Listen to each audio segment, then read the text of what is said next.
आज की विषय वस्तु है भारतीय संविधान की प्रस्तावना। प्रस्तावना भारतीय संविधान का सार है। प्रस्तावना से पूछे जाने वाले परीक्षा में कुछ प्रश्न उत्तर सही देख सकते हैं आप यहाँ पर कि प्रस्तावना को लिया कहाँ से गया है। तो 13 दिसंबर 1946 को संविधान सभा में पंडित जवाहरलाल नेहरू जी द्वारा जो उद्देश्य प्रस्ताव प्रस्तुत किया गया था, यह प्रस्तावना उसी पर आधारित है। तो यहां देख सकते हैं उद्देश्य प्रस्ताव किसके द्वारा प्रस्तुत है, तो जे.एल. नेहरू द्वारा प्रस्तुत है। उसी उद्देश्य प्रस्ताव से ही प्रस्तावना को लिया गया है, या हमारी प्रस्तावना उसी उद्देश्य प्रस्ताव पर आधारित है। प्रस्तावना का विचार कहां से लिया गया है, तो यूएसए से लिया गया है। प्रस्तावना का जो विचार है वो यूएसए के संविधान से लिया गया है, क्योंकि आपको पता होगा विश्व का पहला लिखित संविधान यूएसए का है और उसी संविधान में पहली बार लिखित प्रस्तावना को सम्मिलित किया गया।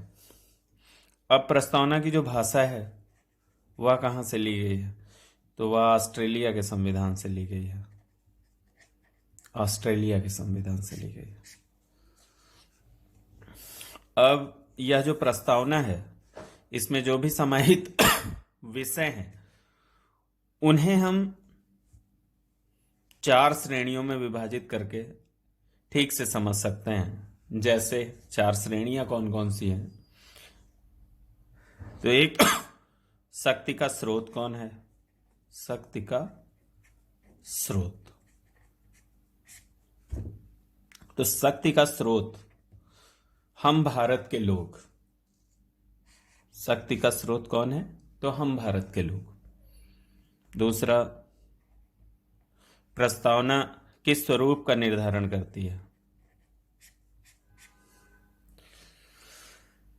तो यहां पर देख सकते हैं संपूर्ण प्रभुत्व संपन्न इस पंक्ति में एक, दूसरा समाजवादी, तीसरा पंथ निरपेक्ष, चौथा लोकतंत्रात्मक, पांचवा गणराज्य। तो कैसे स्वरूप का निर्धारण करती है संपूर्ण प्रभुत्व संपन्न, समाजवादी, पंथ निरपेक्ष, लोकतंत्रात्मक, गणराज्य। यह इसके द्वारा निर्धारित स्वरूप हो गया। तीसरा, प्रस्तावना में निहित उद्देश्य की बात करें अगर, तो उद्देश्य न्याय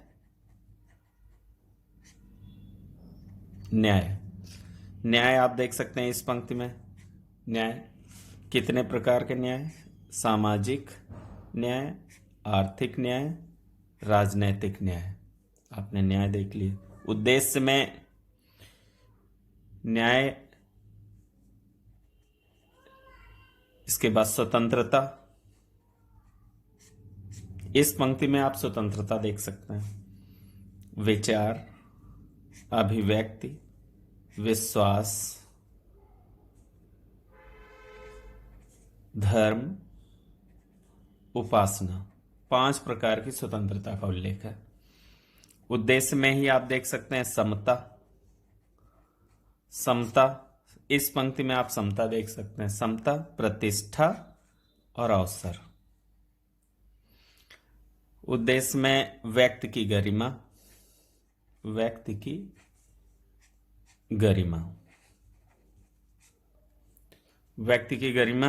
इस पंक्ति में आप देख सकते हैं व्यक्ति की गरिमा।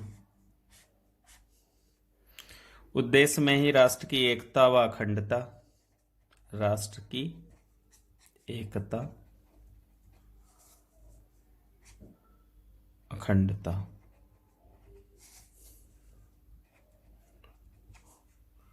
यहां पर आप इस पंक्ति में देख सकते हैं राष्ट्र की एकता और अखंडता। उद्देश्य में ही आप देख सकते हैं बंधुता। इस पंक्ति में आप देख सकते हैं बंधुता। तो आपने देख लिए उद्देश्य में न्याय, स्वतंत्रता, समता, व्यक्ति की गरिमा, राष्ट्र की एकता, अखंडता, बंधुता, ये उद्देश्य हैं। आपसे इस तरीके के भी प्रश्न पूछे जा सकते हैं कि प्रस्तावना में कितने प्रकार के न्याय का उल्लेख है। तो न्याय सामाजिक न्याय, आर्थिक न्याय, राजनैतिक न्याय। भारतीय संविधान के अनुच्छेद 38 में भी इन तीनों न्याय, सामाजिक, आर्थिक व राजनैतिक न्याय का उल्लेख किया गया है नीति निर्देशक सिद्धांतों के अंतर्गत। स्वतंत्रता कितनी बार की कितने प्रकार की है? विचार, अभिव्यक्ति, विश्वास, धर्म, उपासना, 5 प्रकार की स्वतंत्रता देख सकते हैं। समता, 2 प्रकार की समता की बात की गई है। तो इस तरीके से प्रस्तावना में निहित उद्देश्य आपने देख लिया। फिर चौथा पार्ट आप देख सकते हैं कि प्रस्तावना को अपनाया कब गया। इसके अपनाने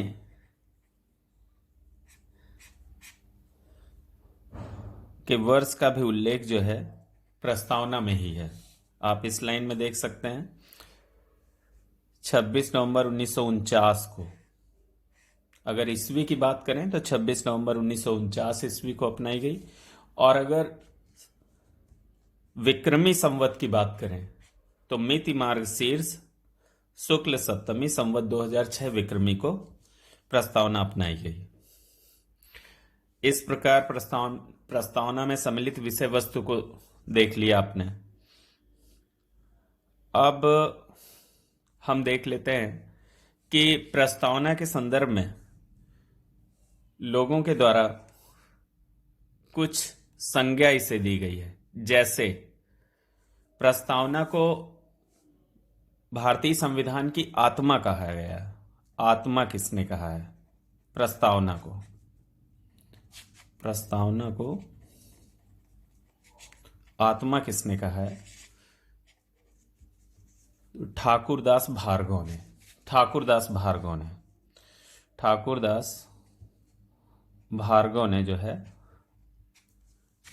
भार्गव ने इसे प्रस्तावना की आत्मा कहा है। यहां पर आपको यह भी याद रखना है कि भारतीय संविधान की आत्मा भीमराव अंबेडकर जी ने मूल अधिकार के अंतर्गत अनुच्छेद 32 में संवैधानिक उपचारों के अधिकार को आत्मा की संज्ञा दी है भारतीय संविधान की। तो प्रस्तावना को आत्मा किसने कहा है संविधान की? तो डॉक्टर ठाकुरदास भार्गव ने कहा है। और अनुच्छेद 32 को किसने भारतीय संविधान की आत्मा कहा है? तो बाबा भीमराव अंबेडकर जी ने। प्रस्तावना को परिचय पत्र की संज्ञा किसने दी है? तो नानी पानकीवाला ने। एन पानकीवाला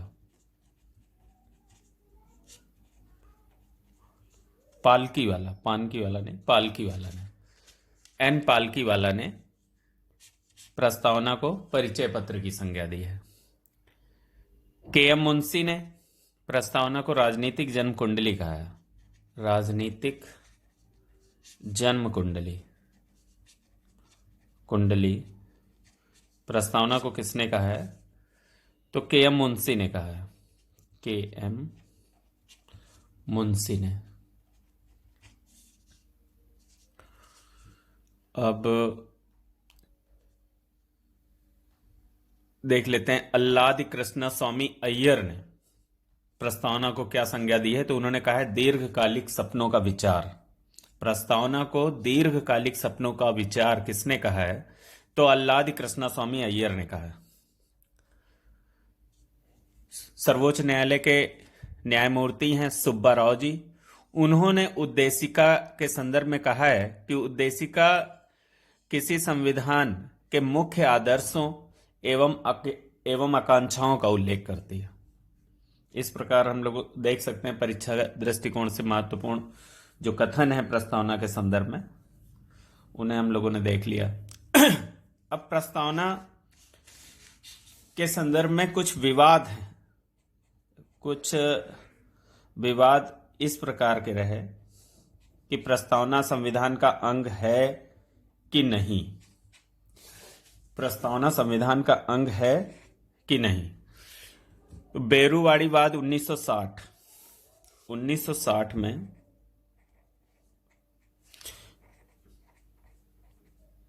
बेरूवाड़ीवाद की अगर बात करें तो बेरूवाड़ीवाद में प्रस्तावना को संविधान का अंग जो है नहीं माना गया। प्रस्तावना को संविधान का अंग नहीं माना गया। और इसी वाद में जो निर्णय हुआ उसमें यह भी कहा गया कि संविधान के किसी भी अनुच्छेद में एक शब्द अस्पष्ट है या उसके एक से अधिक अर्थ होते हैं तो प्रस्तावना एक मार्गदर्शक सिद्धांत के रूप में इस्तेमाल की जाएगी। तो बेरूवाड़ीवाद में आपने देखा निर्णय में दो बिंदु महत्वपूर्ण है। एक तो प्रस्तावना संविधान का अंग नहीं है, दूसरा यह शब्दों के अस्पष्ट होने पर मार्गदर्शक का कार्य करेगी। इसी प्रकार के कुछ अन्य केस भी हैं जो बेरूवाड़ी के पहले और बाद में आए, जिनमें यह निर्णय दिया गया कि प्रस्तावना संविधान का अंग नहीं है। तो जैसे शंकरी प्रसाद बनाम बिहार राज्य 1952 का है, जिसमें प्रस्तावना को संविधान का अंग नहीं माना गया। एक सज्जन सिंह बनाम राजस्थान राज्य 1965 का वाद है, जिसमें भी प्रस्तावना को संविधान का अंग नहीं माना गया। तो परीक्षा दृष्टिकोण से सबसे महत्वपूर्ण तो ये बेरूवाड़ीवाद है। फिर इसके बाद हम देख लेते हैं गोलकनाथ बनाम पंजाब राज्यवाद। ये 1967 का है। गोलकनाथ बनाम पंजाब राज्य।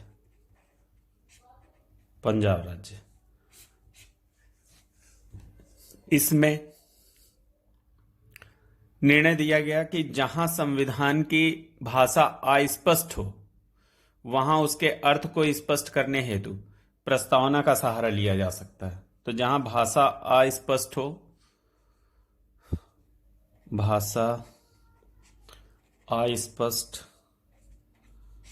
वहां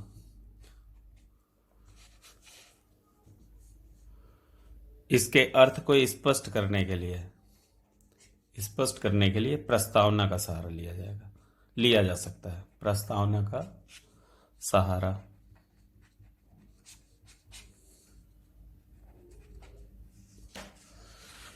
ये दो महत्वपूर्ण वाद हैं। इसके बाद हम देख लेते हैं केशवानंद भारती बनाम केरल राज्य। यह वाद परीक्षा दृष्टिकोण से भी बहुत महत्वपूर्ण है। केशवानंद भारती बनाम केरल राज्य। यह 1973 का वाद है।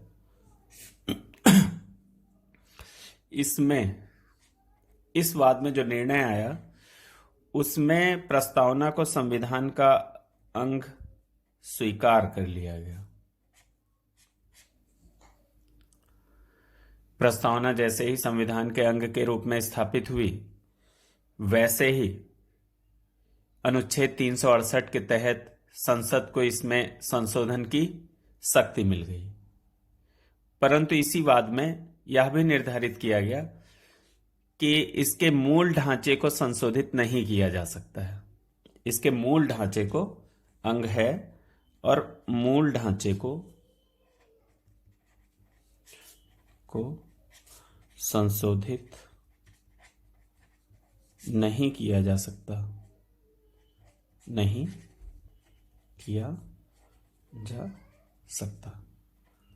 तो कहने का तात्पर्य यह है कि सकारात्मक परिवर्तन तो किए जा सकते हैं। जो संविधान प्रस्तावना में पहले से पूर्व में जो चीजें निहित हैं उनमें सकारात्मक परिवर्तन तो किए जा सकते हैं, लेकिन जो उसका मूल ढांचा है उसमें परिवर्तन संभव नहीं है। तो इसी वाद में जो मूल ढांचा सिद्धांत स्वीकार किया गया, मूल ढांचे में शामिल विषय कौन से, जैसे संप्रभुता को, पंथ निरपेक्ष गरिमापूर्ण जीवन,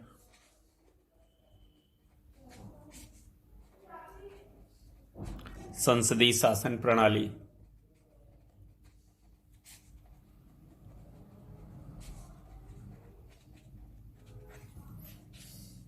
मौलिक अधिकार,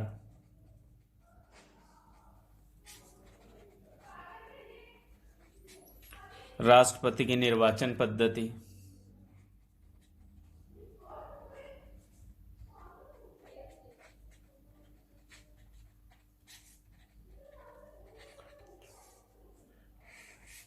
इन तत्वों को संविधान के मूल ढांचे में शामिल किया गया।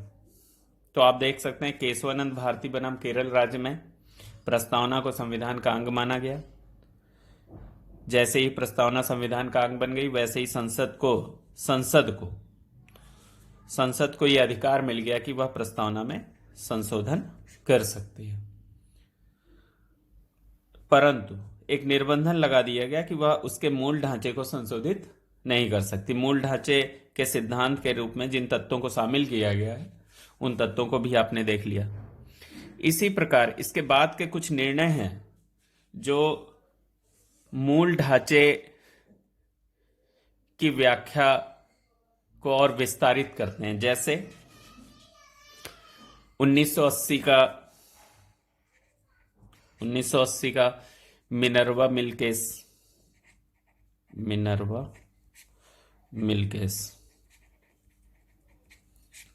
यह भी मूल ढांचे को विस्तारित करता है, मूल ढांचे की व्याख्या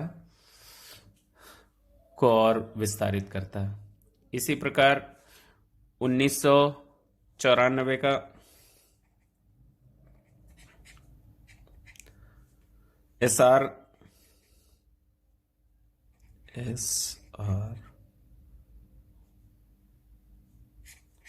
एसआर बम्बई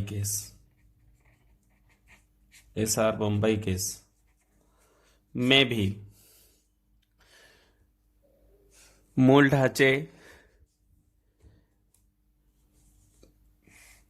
की व्याख्या को विस्तारित किया गया और मूल ढांचे को विस्तृत बनाते हुए इसमें और कौन से तत्व सम्मिलित किए गए, जैसे सरकार का प्रजातांत्रिक स्वरूप, सरकार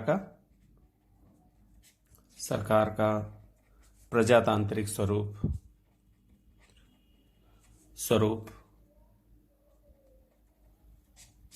संघीय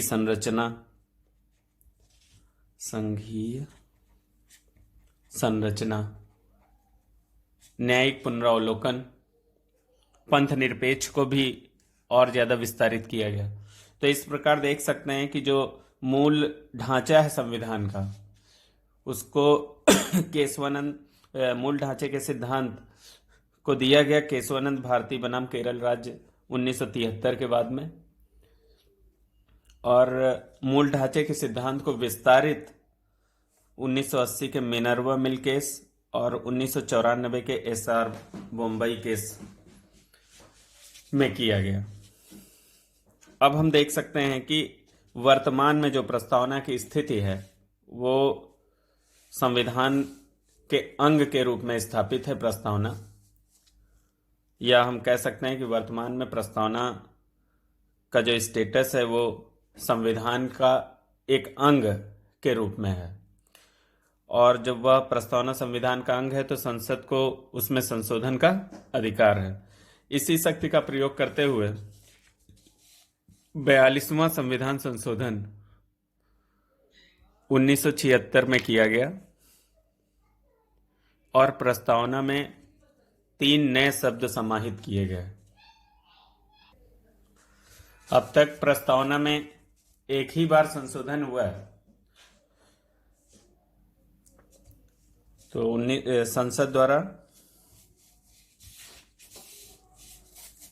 1976 में 42वें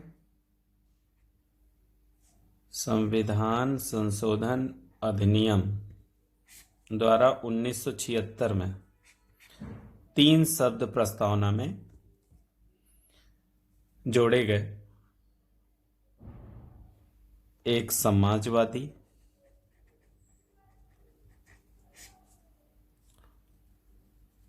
दूसरा पंथ निरपेक्ष,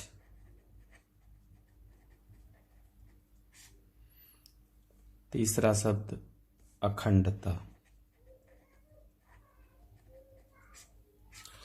तो यहां देख सकते हैं कि मूल प्रस्तावना में यह 3 शब्द नहीं थे जिन्हें 42वें संविधान संशोधन द्वारा 1976 में जोड़ा गया। तो प्रस्तावना में अब तक एक ही बार संशोधन हुआ है और वो भी 42वां संविधान संशोधन है, जिसके द्वारा 3 शब्दों को प्रस्तावना में जगह दी गई।